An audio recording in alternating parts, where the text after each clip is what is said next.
بسم الله الرحمن الرحيم. السلام عليكم ورحمة الله وبركاته. This is Dr. Halimah, and today's lecture is lecture number 13, and it is about practical number 3.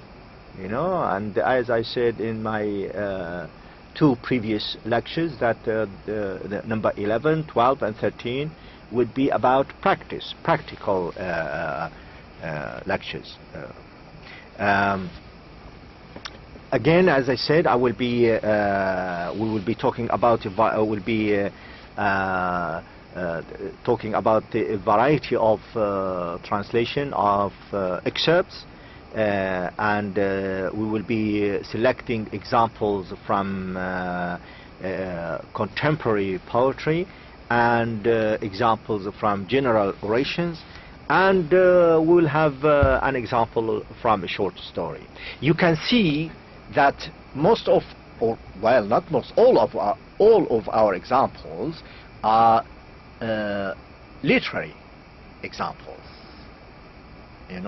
Literary texts. And you know that what we mean by literary text, it means either poetry, drama, novel, short stories, oratorical speeches, orations, poetry, and that's it. So today we will have examples on how to translate contemporary poetry.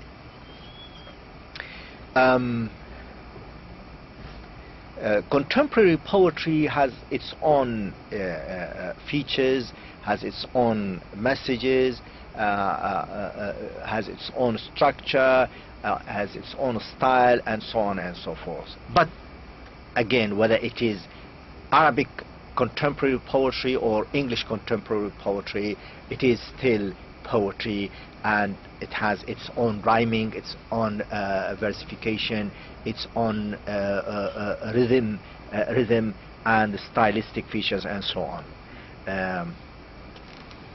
Now, if we take this poem as an example and try to translate it into Arabic and see, whether you would be able to do it, or to even identify which is the most appropriate one. Okay, look at this.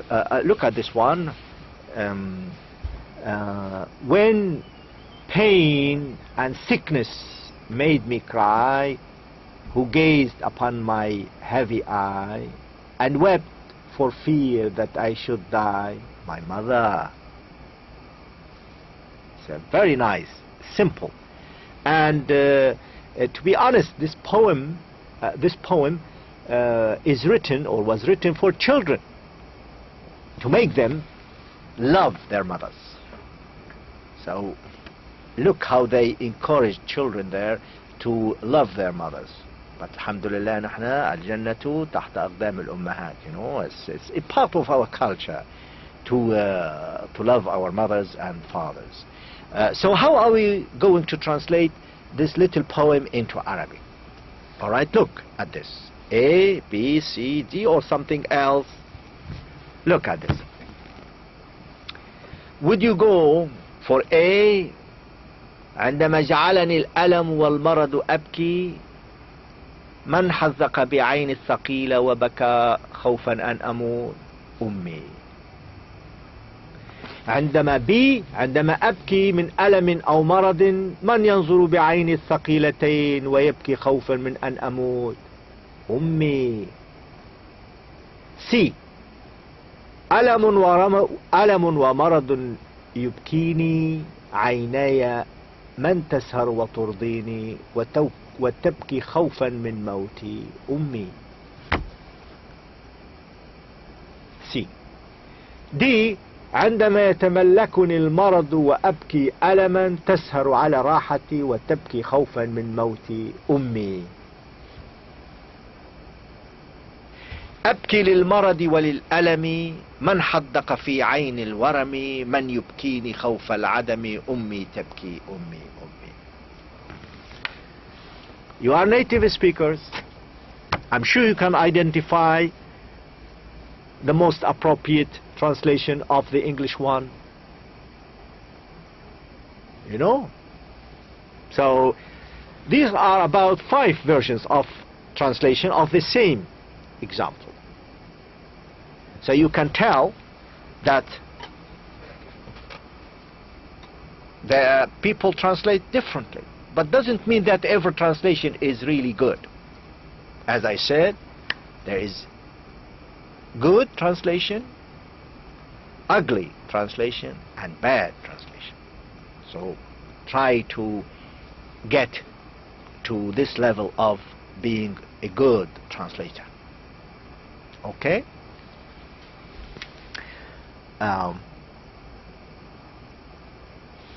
This poem from Arabic into English, a verse. This is one line. How are we going to translate this into English? ليس العيب أن يكون الفتى فقيرا ولكن العيب أن يعيش الفتى ذليلا. I mean, it's easy to understand it in Arabic, but how are we going to convey successfully the meanings of this poem, the cultural, the social, the economic, the religious, the literary, the poetic, the stylistic features, all amalgamated in this one line? How are we going to do that? Now, if you are a good translator, then I'm sure you can do it. If you were an ugly translator or a bad translator, then it's a different story. Let's see. A, B, C or D? A. It is not shameful to be poor, but it is shameful to live in humiliation.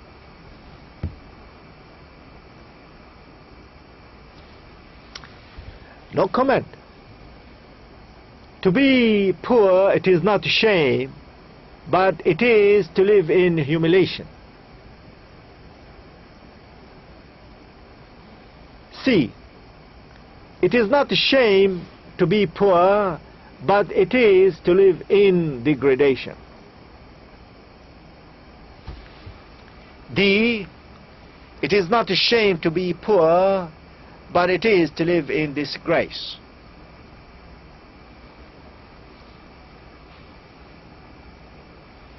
I don't know how you feel about the English translation, but I'm sure there is one among them, among these options, good enough, you know, to be the translation or the equivalent or the, you know, the translation of the top one. So this is just an example. I'm sure there are some people who could really do a better translation. I'm sure, who could really make it. I mean, I could have made it better. I could have made one really, really better than, but I thought I would give you a type of normal translation of poetry which is more or less in prose. This is a prose, not poetic in English, but it's in prose, let's say. But it's good. It's a good prose, you know. Now we move to general orations. We move to general orations. If you want to translate general orations from Arabic into English, or from English into Arabic, then you need to, again, you need to really understand the text very well. You need to try to pass the communicative purpose of it, and you need to make sure that your style is a style that that causes the same effect and the same emotional impact on the reader as the original text. Look at this. Bribery is a religious crime and a national betrayal. Help us fight against bribery. A, B, see. A. الرشوة هي دين الجريمة ووطن الخيانة فساعدنا على محاربة الرشوة. Does it sound Arabic? I don't know.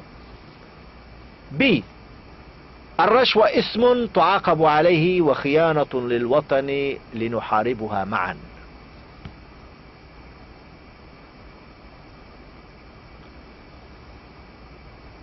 C. أيها الناس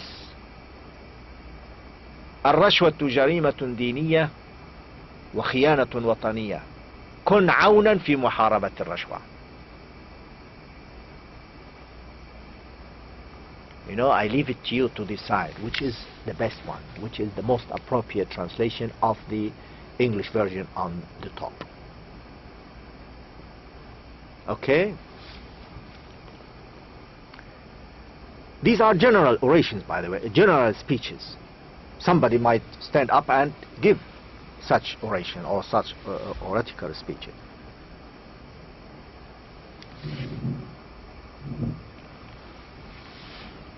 Another one in Arabic this time. أيها الناس الفساد كالوباء إذا سكتنا عنه انتشر وإذا حاربناه انحصر فلنكن معا في مكافحة الفساد. Somebody delivering a speech about al-fasad. How are you going to translate this, first few sentences? A. O people, if we remained silent about epidemic of corruption, it would spread, and if we fought against it, we would limit it. Let's be together in the fight against corruption. No comment. O people, corruption is like an epidemic which would spread if we were quiet about it. But if we fought it, it would shrink. So be a partner in the fight against corruption.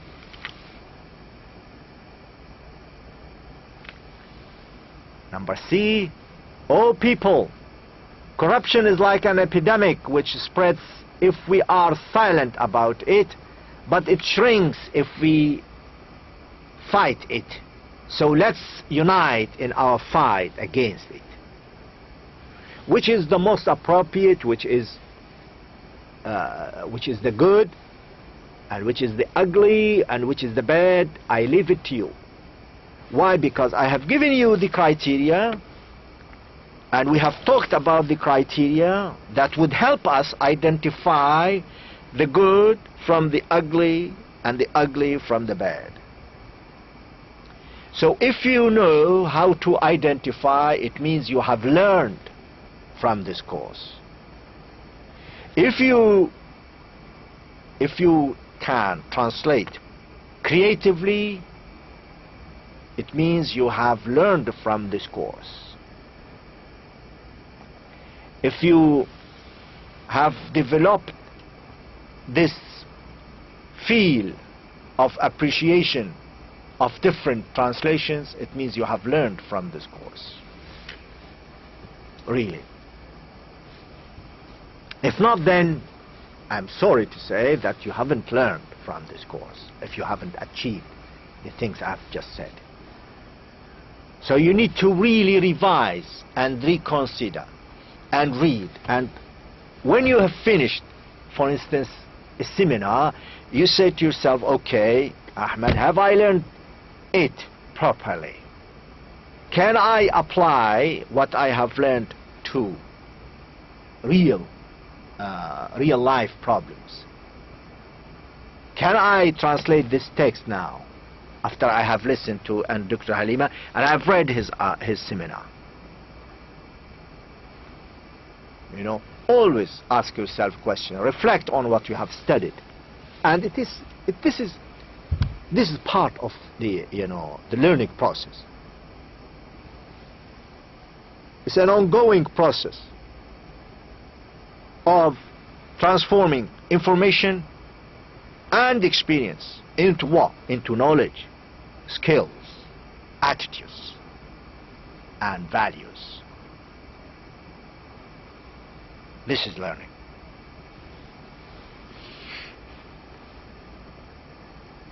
Okay.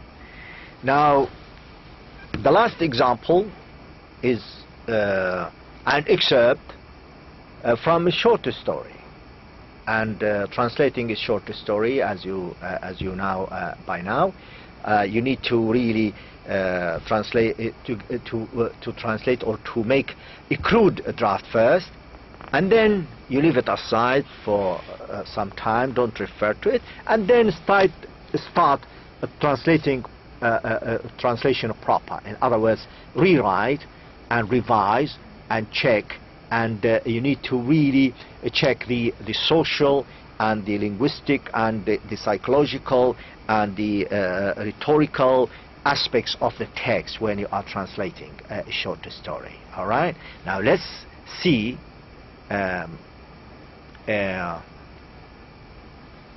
this one.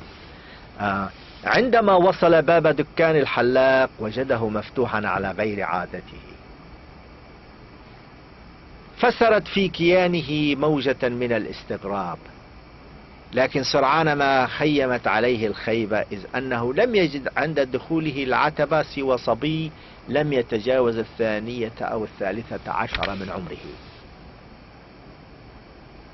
This is a narrative. This is not a poem. It is not a letter. It is not a text in history. It is not a bank statement. It is not a legal document. It is a story. Now, you have to live in the you have to live the atmosphere, the environment, the setting of a short story to be able to translate it into English. Now look at A, how he translated it. When he arrived at the barber shop, he found the door open as usual. He was surprised and very glad, but quickly a cloud of disappointment filled him, because he did not expect to find a young boy who was about 12 or 30 years of old, working alone. This is A. B. When he reached the door of the barber shop, he found the door open unusually. This brought into him a wave of astonishment, but suddenly he was disappointed because he saw a boy of 12 or 13 years old inside as he entered the shop. C. When he reached the door of the barber's shop, he unusually found the door open. Initially, he was happily surprised, but his happiness quickly disappeared, and a wave of disappointment went through his veins because he only found a boy of around 12 or 13 years old as he stepped into the shop. To be able to identify the most appropriate one, you need to really analyze the text word by word, sentence by sentence, structure by structure, image by image,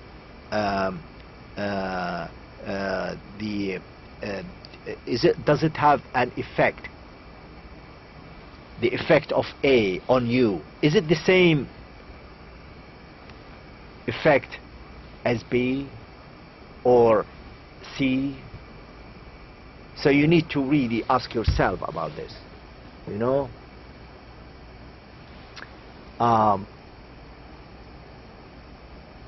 This is a practical A, and it is about a poem. Again, I would like you to translate into Arabic and make it and translate it into poetry, you know. So this is from English into Arabic, and then C, and practical B, translate B from Arabic into English.